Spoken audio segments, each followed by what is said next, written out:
Hello everybody, we are back. I'm Tim with Golf Cart Garage. I am part of the Gearhead on Demand service that we offer here at Golf Cart Garage. I'm a technician, golf cart technician. It is Thursday, March the 10th, 12 noon Central Standard Time. We come here every week and we try to answer some questions that we get throughout the week with emails and different forms. People call in, they ask a lot of questions. Every week I come here and we try to answer some of those, see if we can save some people some time, save them some money. The garage is now open, so let's get started with some of the questions.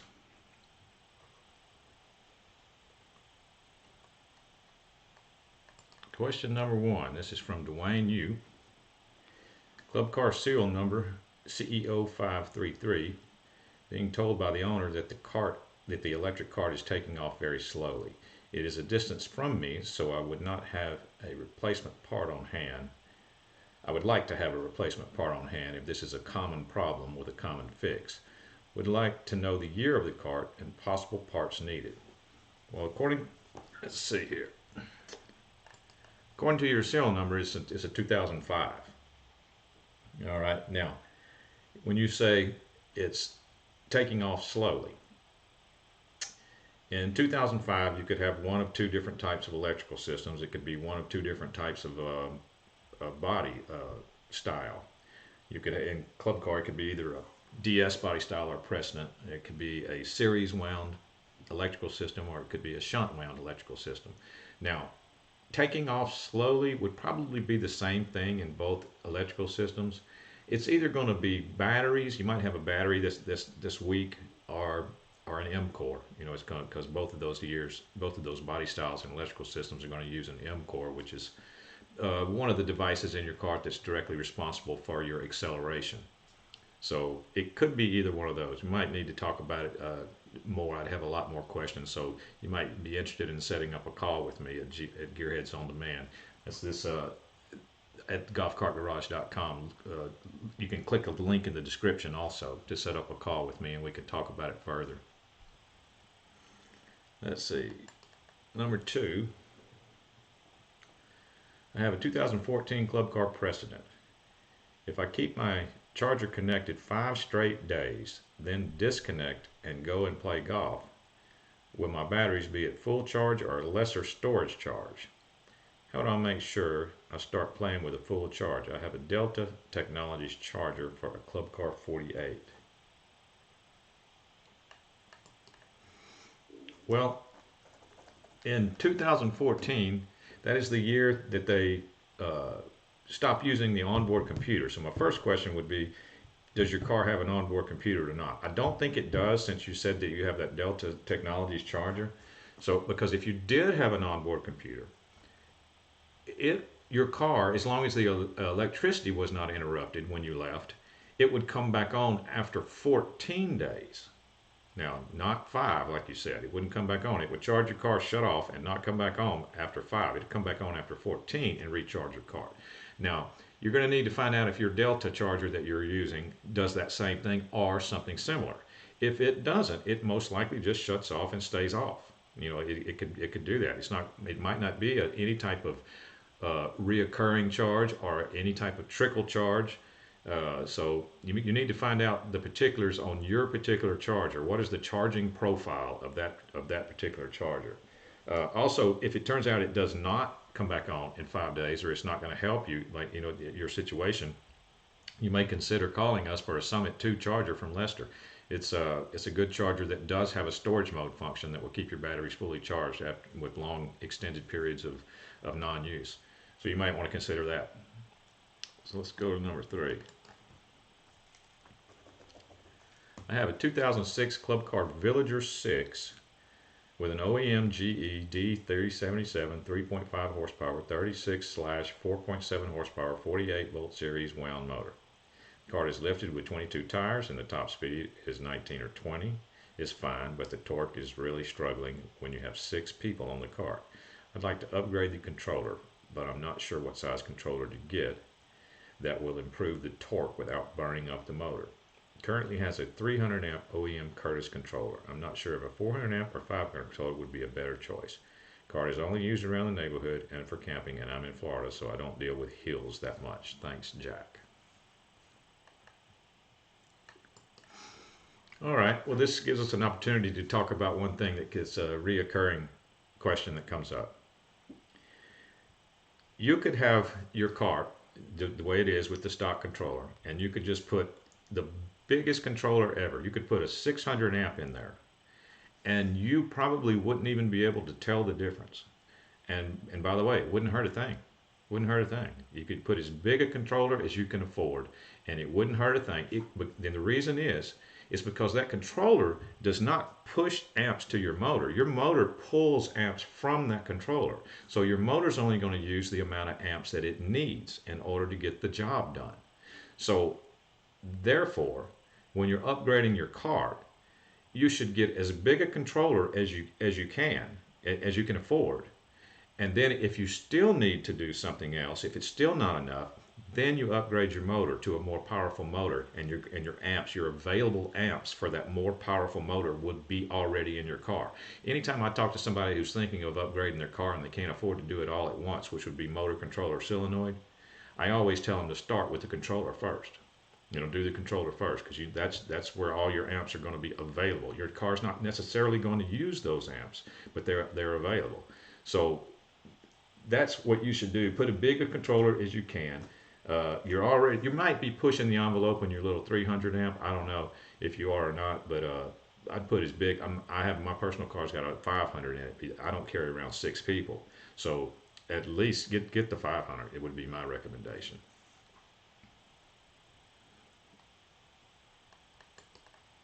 Okay, this is from 𝗵𝗵𝗶𝗴. Lawton recently installed a 3-inch lift kit from a Club Car 1996. The cart has power, but nothing happens when I press the gas. Not sure what happened as worked prior to the lift install. All the electrical works as we installed the new lights I ordered, USB port lights and a power gauge. All those wires work, but I'm unable to get the car to move forward or in reverse. We replaced the forward and reverse switch, but that didn't seem to help. The solenoid makes a clicking sound when trying to engage. Thanks for any suggestions. Is there a 1996 Club Car schematic that we could use that may help? It's from 𝗵𝗵𝗶𝗴. Well, I'm sure you realize that just the installation of a lift kit should not have impacted your car's running at all, because you don't get into anything electrical. This could be one of those situations. I always tell people before they install a lift kit, on an electric car especially, to disconnect one of the battery cables. You need to take your whole battery pack out of the loop, because especially when you're working on the rear of the lift kit, that motor, you know how the motor has 4 studs on it? Well, when you're working on the rear of a lift kit, or the rear of a golf cart, installing a lift kit, sometimes that motor can lean forward on you, and those studs can touch the frame, or touch somewhere that they're not supposed to. And if your batteries are still in line, that can cause some issues. That can blow up your controller. So I don't know if you had any spark issues or anything while you were installing the lift kit, but just the installation of the lift kit itself should not have affected the way that if your car runs or not. So I'm just telling you what I've seen before. I've seen the motor tilt forward and touch some metal that it wasn't supposed to, and it can mess up the controller. Let's see. Number 5. Our golf cart has been parked and plugged into a charger over 2 years ago and sat without use or inspection. Batteries are dead. The charger light is red, and a voltmeter indicates that what looks like a QQ inverter is not receiving power. What's the first thing we should troubleshoot? 2 years. Well, see, a lot of golf cart chargers, like I was saying earlier, when you plug them into your cart, they start charging, and then as soon as they fully charge your cart, they go off, and they're not doing anything. A lot of them, like a large percentage, they're not doing anything. They're not doing a trickle charge. They're not doing any type of charge, so your batteries are just sitting there at that point. They won't come back on unless you physically unplug it and plug it back in. So the first thing that you need to troubleshoot is your batteries. I would need to see battery readings off of your batteries, and because they may not be recoverable. You know, if they've sat for 2 years without being charged, it's very likely that you're not going to be able to recover that set of batteries.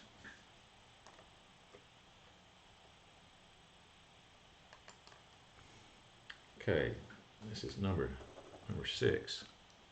2003 EZGO. It has new batteries. Goes fast in reverse, but forward goes slow and loses power. Any ideas what would be causing this?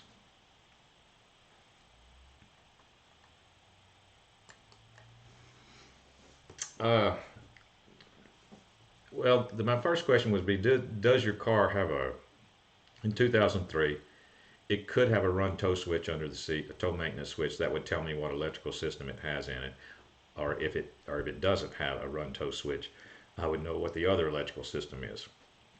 In any case, if it's one electrical system, if it's a mechanical forward and reverse and not the push button, I would be looking at your forward and reverse switch and make sure that you don't have any damage in there. Make sure you don't feel any heat building up in your forward and reverse switch. If it's the other electrical system, you could have 2 wires backwards, actually, if it's going slow. Because I think, if I'm not mistaken, in that year, the forward and reverse is supposed to be a little bit slower, and so the 2 wires might be backwards. Now your forward's a little bit slower. So that could be it. I would just have some questions about your electrical system before we could get real detailed into it. Number 7 is from Ken. How do I know which igniter I need for my cart? I see something which stated I need to know the rotation of the motor.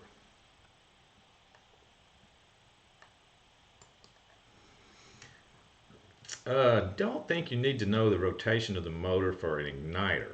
You just need to know the year of your cart and what motor's in it, obviously, but for the year it usually is enough. Sometimes you need to know the rotation of the motor for a starter generator. You need to know the rotation, but for an igniter, I don't believe you do. I think you might have read something about the starter generator there. You just need to have your make, model, and year of golf cart, and we could probably hook you up with an igniter, with the correct one.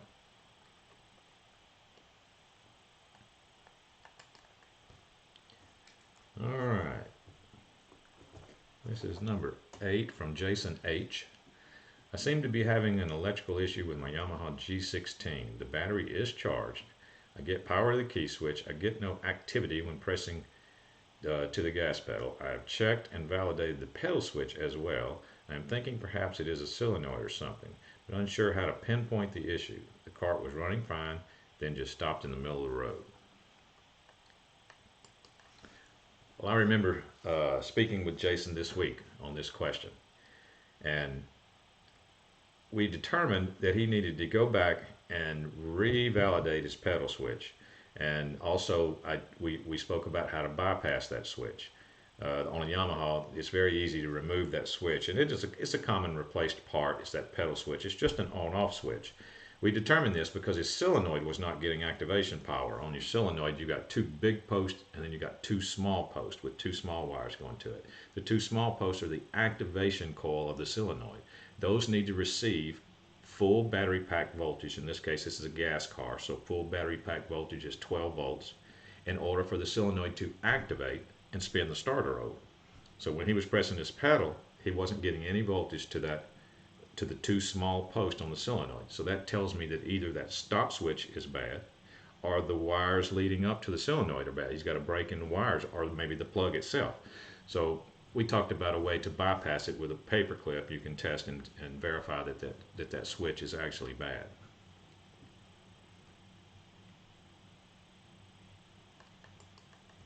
All right, number 9 is from Scott K. Looking to upgrade our cart from 36 to 48 volts. Bought the new Altrax controller and solenoid. I believe I need to change out the solenoid to 48 volt because the batteries, besides the batteries, which ones do you recommend? Well, I need to swap out the motor. Which one? With these new upgrades, how many miles do you think it will go? We live in a hilly area and golf course about 5 miles away.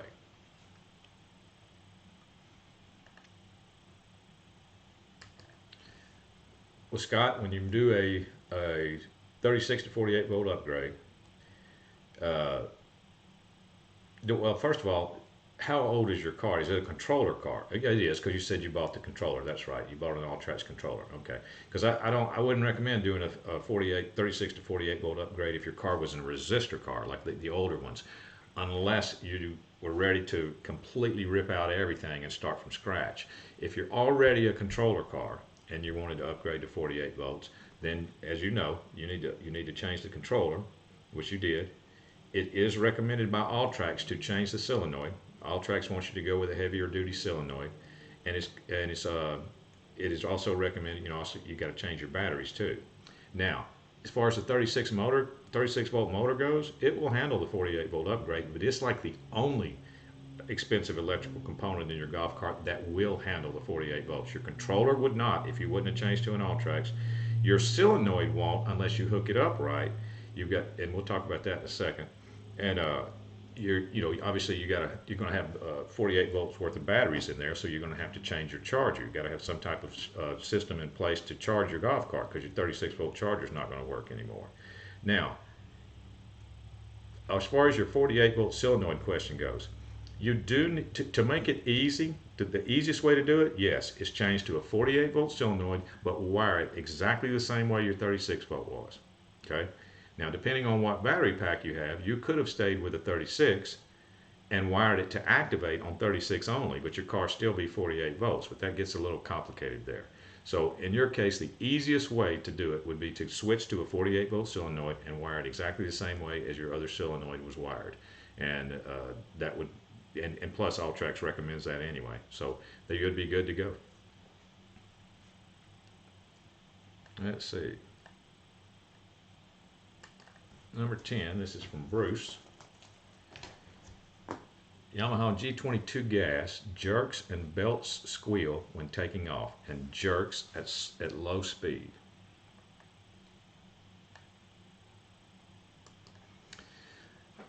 Most of the time, I'd say 90% of the time, when a gas golf cart makes a noise that I would describe as a squeal, or just you use the word squeal when you're describing a symptom to me, I have found that it's usually the starter belt that's squealing. It's the starter pulley that on the starter generator is slipping inside the belt. Some golf carts, that belt needs to be pretty tight in order for it not to slip. Maybe even tighter than you're comfortable with, because they tend to slip, especially on startup. Like what you just said, when you start off, it squeals. Now, as far as the jerking stuff goes that you was asking about, that would be a different issue. So I would want you to crank your car in neutral and watch your clutches and make sure your clutches are operating smoothly. If you don't know how to crank your car in neutral, let's see, what kind of car did you say you had on question 10? Oh, a Yamaha G22. That's easy to crank in neutral. You just put it in halfway in between forward and reverse, and you can put it in neutral. And then rev it up, in neutral, and watch how your clutches operate. And so that would be where your jerking has come from. And if your car is jerking in the beginning, you should see your clutch do a massive quick movement, and that would be the cause of your jerk. You may need some clutch attention.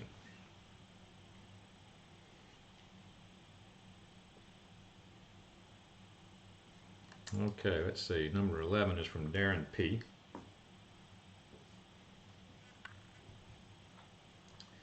Why is my Star EV golf cart battery charger needle jumping back and forth when I plug it in to charge my batteries?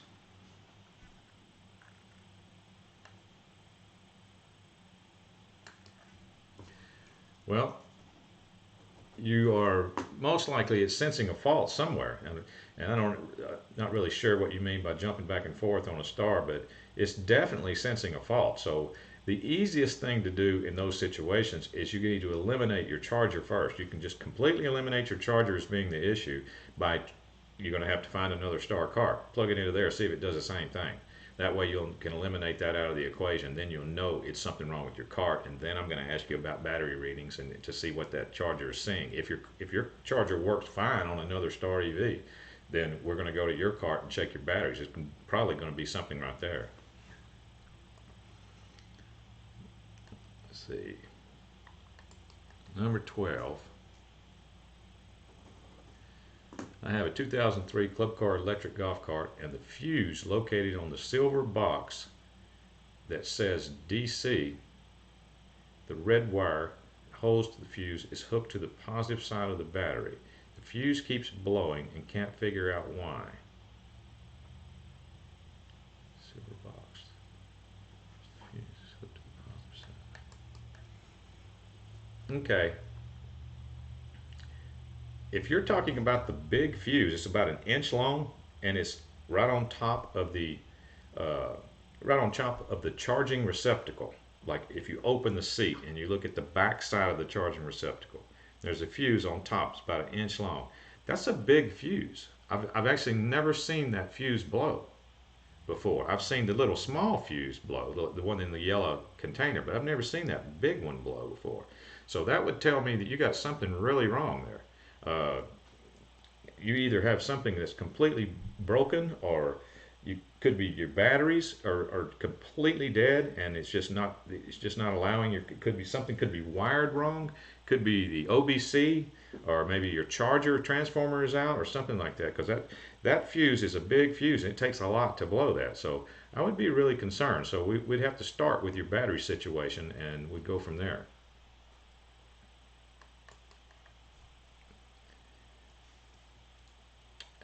Let's see, 2013 Club Car Precedent. My ignition switch slips inside the dash. There does not appear to be anything holding onto the front part of the dash. Looking for a solution.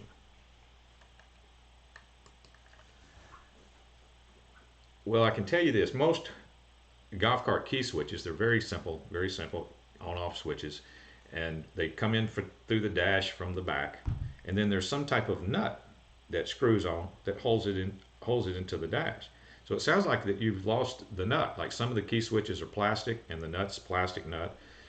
Some of them are metal, and it's a round piece of metal, but it actually screws onto the key switch to hold it, right there in the dash. So it sounds like to me that you've got either a broken or a missing part.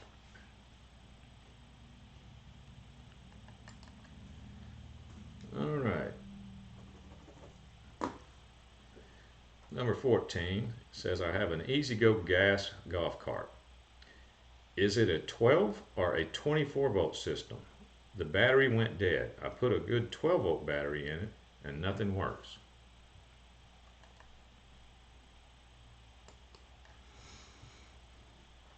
Well, unless they came out with a 24 volt system just recently behind my back that I'm not aware of, then your golf cart's a 12 volt system. So if you put a good 12 volt battery in there and nothing's happening, then you have another issue. It's definitely a 12 volt system.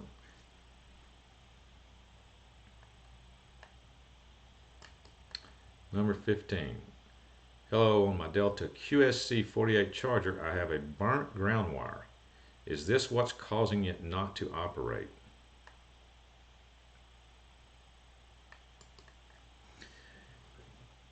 Well, my question would be, are you talking about the ground wire on the AC cord, like the AC side that plugs into the wall? Because, if it's a 3-prong plug, then one of those is considered ground. I don't think that would cause your car not to operate if that ground wire was burnt. Or are you talking about a wire on the other side, which would be the DC side that plugs into the car? You have a wire burnt there or a wire burnt on the AC side. Anyway, my point is, my question would obviously be, well, how did this wire get burnt? Because there's no telling, depending on which wire it is, no telling what it could cause. So it very well could be why it will not operate. But I'd have more questions about that for sure.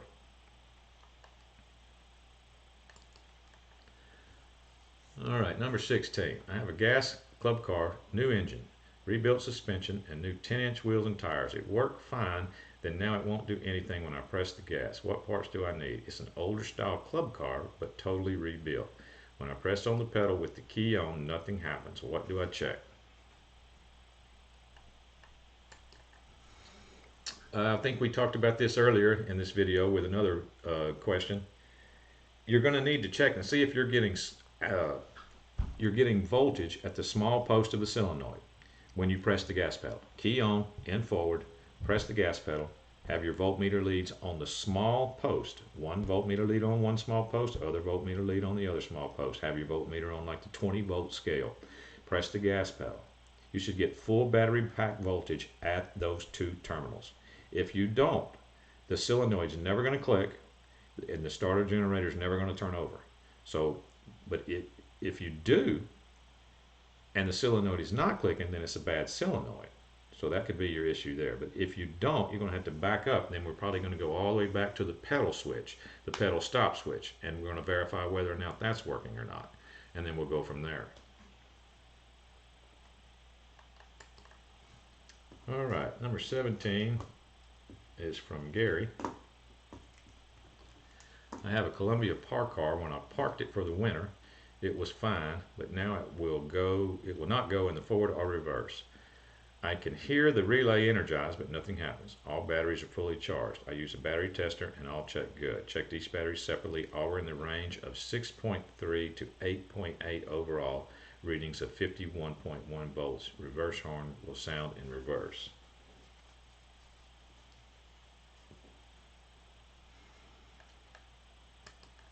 Okay, I don't know if that was a typo or not, but you said that you're getting in the range of 6.3 to 8.8. That doesn't sound right. That may have been a typo though, because you said that your total voltage was 51 point something, so that's normal. What I would want you to try to check your batteries again just to make sure, because obviously if you've got a battery that if that's not a typo and you have a battery that's 6.3, then that's not good at all. That's beyond dead. I mean, you should have 8.3 on all of your batteries, you know, for a car, decent car. If that battery really is 6.3, then that's most likely going to be your issue. So we need to clear that up first.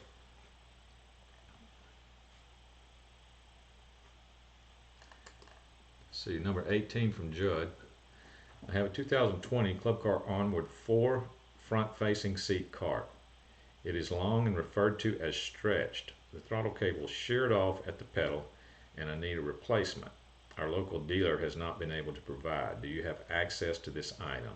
If not, can you recommend a resource for this?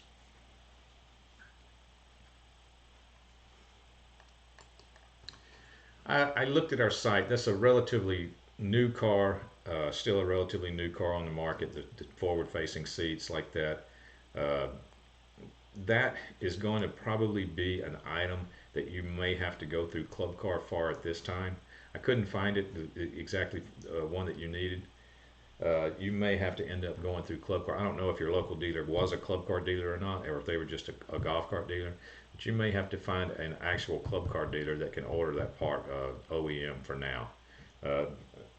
That's going to be a not very common part at this time. Okay, let's see here. Looks like that's going to be it for the regular questions. Let me go over to Facebook and YouTube, see if I see anything, see if there's anybody in the live chat. If you are, type in something in the live chat. Let's see, doesn't look like there's anything on Facebook. Let me look at YouTube. I see Judd M. What's up, Judd? I see 𝗵𝗵𝗿𝗄. What's up, Wally? And 𝗵𝗵𝗿𝗄 asks, is it possible to change the forward and reverse switch on a Yamaha G19E from the dash to under the seat on the club cars? From the dash to under the seat, like on the club car. Well, sure it is. Yeah, I see what you're saying. A G19E, if it's on the dash, then it's just a push button rocker switch on the dash, which you could move that entire wiring harness to under the cart and either you could probably use your same rocker switch, or you could just get another one. You could get a completely different one and just wire it the same way. But sure, you could do that if you wanted to do that. Ron Harmon, good morning. What's up, Ron?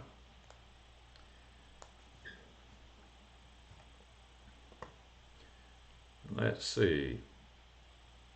Type in what kind of golf cart you have in the chat there, Ron.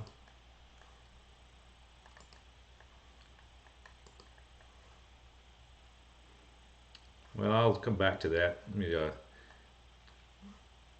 I'll come back to these in a second. Let's talk about a weekly tech tip that I was going to do this week. A lot of people, I have this situation come up a lot of times. A customer will call me, or I'll be talking to a customer, and they'll tell me that their golf cart is fully charged. Well, in my mind, the first question that comes to mind is, how do you know that it's fully charged? That's the first thing that pops into my head when they tell me that. They tell me that a lot. Well, because I've seen what people do. They actually they go up to their golf cart and they just plug their charger in, and when they're through with it for the day, they get off of it and they plug their charger in, they turn around and walk away. They just turn around and walk away. My tech tip for this week is to take about 15 to 20 seconds. When you get off your golf cart and you're ready to plug it in and leave it for the day or the night, just take about 15 or 20 seconds and make sure that that charger actually came on. In other words, if it's a needle type charger, like in one of the old transformer type chargers with a needle on it, plug your golf cart in and look at the charger and make sure that needle comes on and make sure it goes through all the normal steps and starts charging normally. If it's not needle type charger, if it's a charger with lights on it, then make sure all your lights come on just like they're supposed to. Just take an extra 15 seconds before you walk away. It could save you a lot of trouble in the future. Well, that's my weekly tech tip for this week. Let's go back here and see if we got anybody else with some questions in the live chat. Nothing on Facebook. No more on YouTube. Well, let's see. Don't forget, if you feel like you need to speak with someone about golf cart issues, we offer this service here at Golf Cart Garage called Gearheads on Demand. You can click on the link in the description if you feel like you need to speak with me about a golf cart issue on the phone, or if you feel like that you might need a video session. We offer that service also.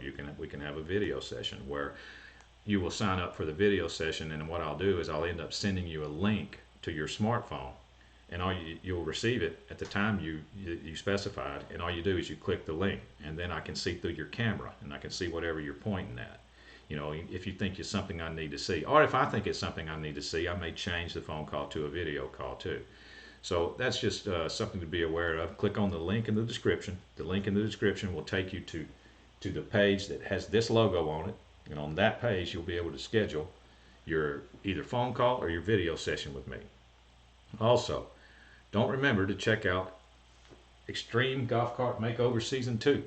It's on golfcartgarage.com. Look for this logo on the home page. Click on that. All kinds of stuff Dave is doing with the golf cart. You can win cash and prizes and store credit. I'll just click on this for more information. Let's see if we got anybody back. Oh, it looks like we're pretty good. That looks like it's going to be about it for me this week. Let's see. Yep, that's going to be it. All right, we'll see everybody next week. Thank you everybody for coming. Thank everybody for participating in the live chat. We will see y'all next week. The garage is now closed.